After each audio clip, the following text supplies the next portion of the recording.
Obama and deny him a second term in office, that he's their best shot. So, you know, as the race goes on and there are fewer candidates in the field, I think you'll see those numbers change, and I think they're going to change in Romney's favor. Senator Jonathan, thank you so much for stopping by. We appreciate it. Wolf, back to you. Thanks very much, and thanks, Senator Thune, as well. Social media is a buzz right now. We're going to check in with Ali Velshi, see what the buzz is all about. You can tweet me, by the way, at Wolf Blitzer CNN. I'll check my Twitter to see what's going on, what you think about what's happening in Iowa. Stay with us. Splenda no-calorie sweetener is sweet and more. If you replace 3 tablespoons of sugar a day with Splenda, you'll save 100 calories a day. That could help you lose up to 10 pounds in a year. And now get even more with Splenda Essentials, the only line of sweeteners with a small boost of fiber or antioxidants or B vitamins in every packet. Just another reason why you get more when you sweeten with Splenda.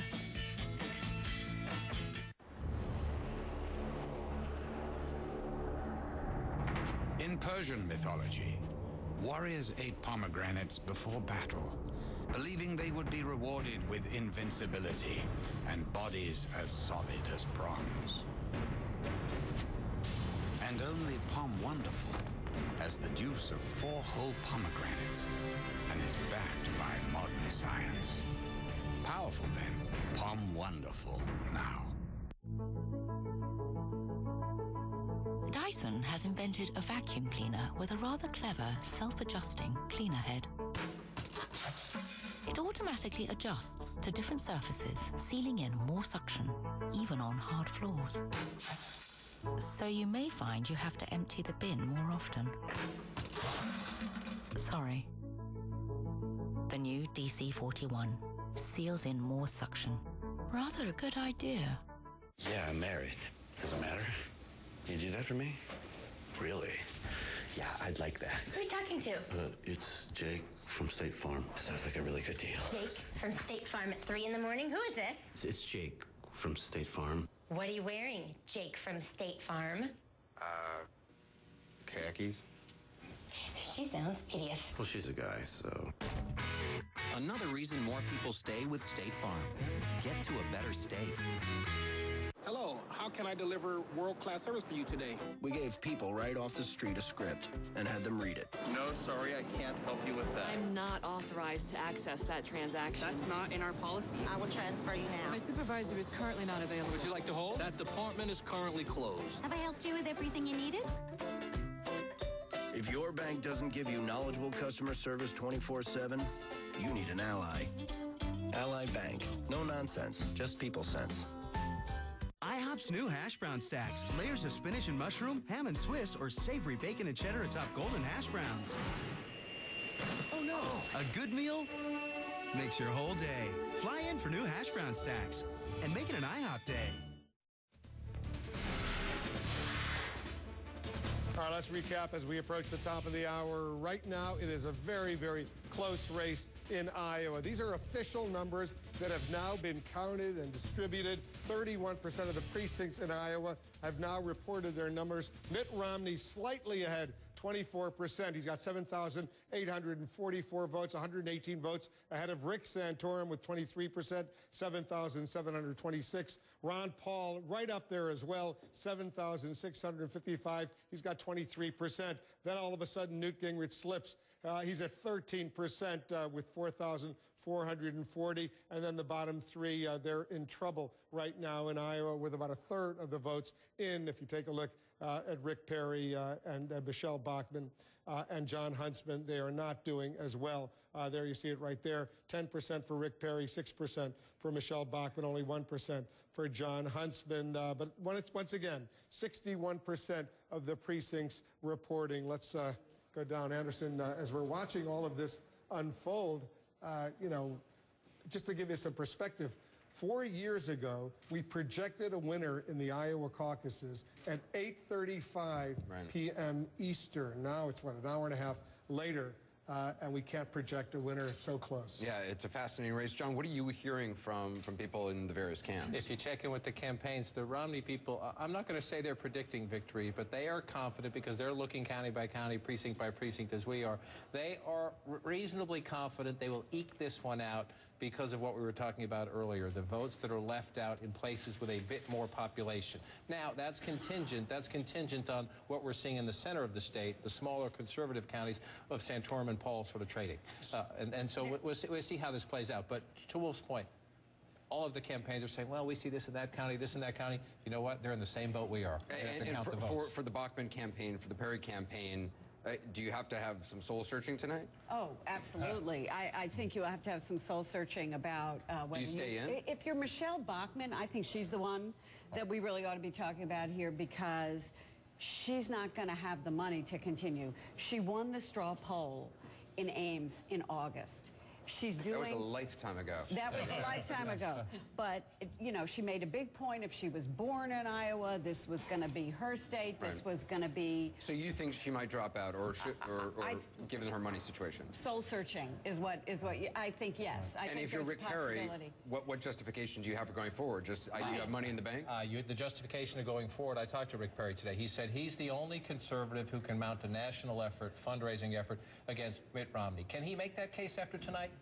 Harder, but we'll see what happens with Santorum, see how Santorum performs in New Hampshire. Perry's not going to New Hampshire. Perry's going to South Carolina. Southern governor, conservative, a Tea Party message. Look, he understands. He blew it in the early debates. The voters in Iowa never forgave him for those gaffes. He's going to try one more time in South Carolina. He insists, no matter what the number is tonight, he will fight at least through South Carolina. The question is, when he goes back to his donors, can he say, give me one more chance? I need enough resources to fight it out in South Carolina. He's been governor of a big state, a lot of money there for 10 years. He can probably raise enough money to have a credible effort in South Carolina. Yeah, Anderson, what's so interesting about Iowa is that it's so much about the media interpretations of what happens. You know, we're actually not talking about very many votes. I mean, we got 3 people up on the board who each got less than 8,000 votes. You know, and we're making this is a national deal. High school president.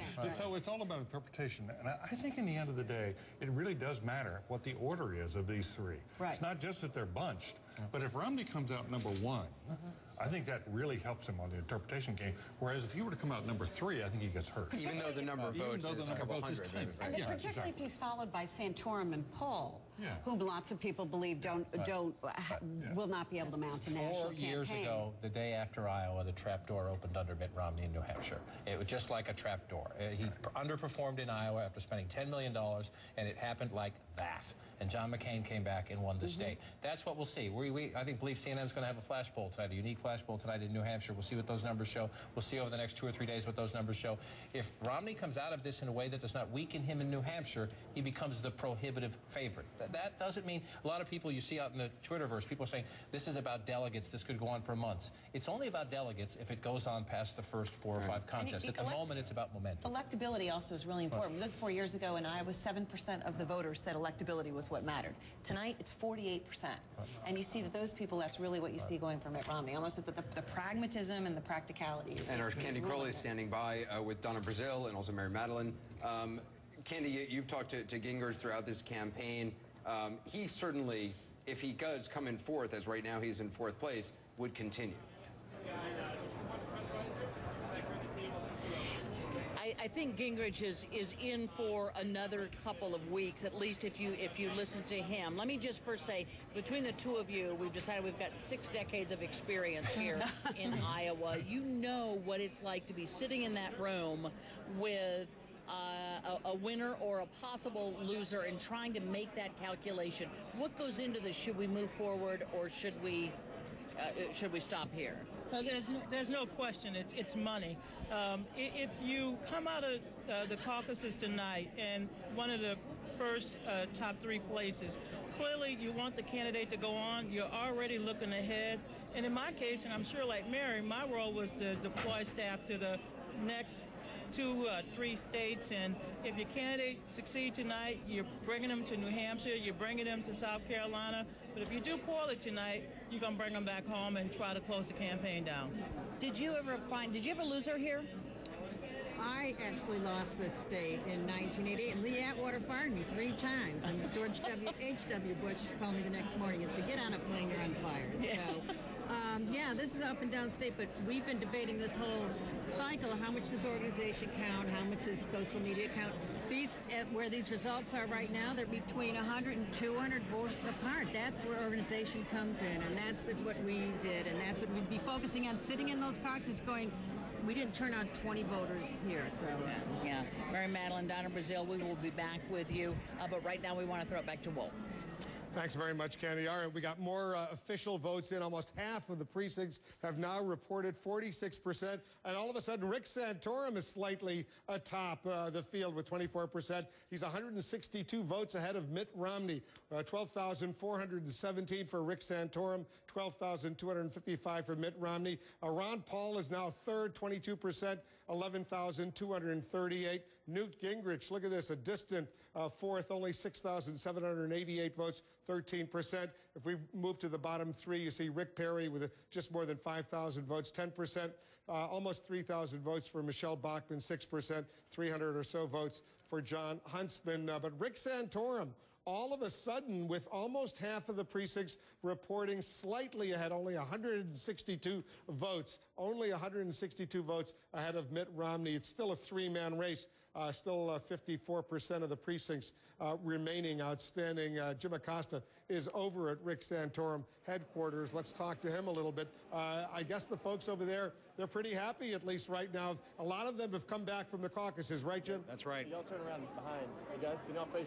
They're very happy right now, Wolf. They're starting to fill in behind me, and it's just sort of extraordinary to note what you were talking about just a few moments ago, the fact that Rick Santorum, somebody who has not really had much of a budget to work with. I mean, he's been on a shoestring budget, crisscrossing the state in a pickup truck, that is really the pickup truck that belongs to one of his own supporters. It's not even his pickup truck. But he has been crisscrossing the state and doing quite well tonight, despite the fact that he's been outgunned by all of his rivals here in Iowa. And I'm joined now by one of his big surrogates here in this state, Jim Bob Duggar. You're actually from Arkansas, but you're the star of the TLC reality TV show 19 and Counting. That refers to your 19 kids, and they're not all here in Iowa, but a lot of them are. 12 of our 19 children here, and we came up here to Iowa to help Rick, and he is just a great man. He's a father of 7 children, has been married for 21 years. He's consistently voted for lower taxes, less government, and he's just a great guy, and we are just 100% behind him, and we're asking all the different conservatives, the people that are looking for a family value candidate, to consolidate behind him and to push him on. And you were a Mike Huckabee supporter back in 08. 4 years ago in Iowa and helped Mike Huckabee, and we really think a lot of him. And I guess you'd say... and I've noticed that a lot of the Huckabee forces have come out to support Rick Santorum this time around. So some of that Huckabee wave is perhaps going in his direction tonight. I just ask real quick, Jeremy Masterson, I talked to you about this a little while ago. This is another Santorum supporter. You were picking up on this, the fact that he's been to all of these counties, that he's put the time in here. That means something to you as an Iowan. It really does. I mean, it shows that he's more, like you said, he's not about the polls, he's about the people, and he's about taking the time to go around and talk to the people and find out what's really important. And not only that, but sticking to the conservative values. Like he says, we shouldn't settle on a candidate, but really choose one that represents the best value. And I agree with, I'm sorry. With Jim Bob there, yeah, exactly, yeah. And just the fact that he is about family values, he's been supported by Jim Bob, Sarah Palin, a lot of people that stand for a lot of good conservative values. And I've been hearing that time and time again tonight, Wolf, that family values is driving a lot of the support for Rick Santorum. I mean, just to consider the fact that he's doing this with very few resources, this might go back to the that old strategy for winning in Iowa, that grassroots is what really matters here in order to win this state, that TV advertising, big budgets, big buses with your name plastered across it. That doesn't always mean everything in this state, Wolf. Yeah, he worked the hardest. There's no doubt about that in Iowa. He was the first to visit all 99 counties, and he spent an enormous amount of time with limited resources there right now. Let's go to Anderson Cooper and Ali Velshi. They're monitoring social media for us. What are you guys seeing? We're taking a look at kind of where the biggest buzz online is. Yeah. What are you've been watching this Well, at risk of sounding like a big nerd, I've been following this very closely, and our servers are actually Wouldn't be the first time, Alec. Yeah, I hear you. We're bogging down, actually. We're getting 14 to 15,000 tweets per hour that are naming one of the candidates. The colors here correspond to various candidates. All night and most of the day, with the exception of a few minutes, Ron Paul has been on the top. This is the total number of tweets in the last hour that have named Ron Paul. So you can see almost 5,000 there. Mitt Romney in the number 2 spot, Santorum in the number 3 spot. That's remained relatively consistent, but the only thing that's been for sure is Mitt Romney, is Ron Paul right at the top. Now, you see what's happening after this. This is not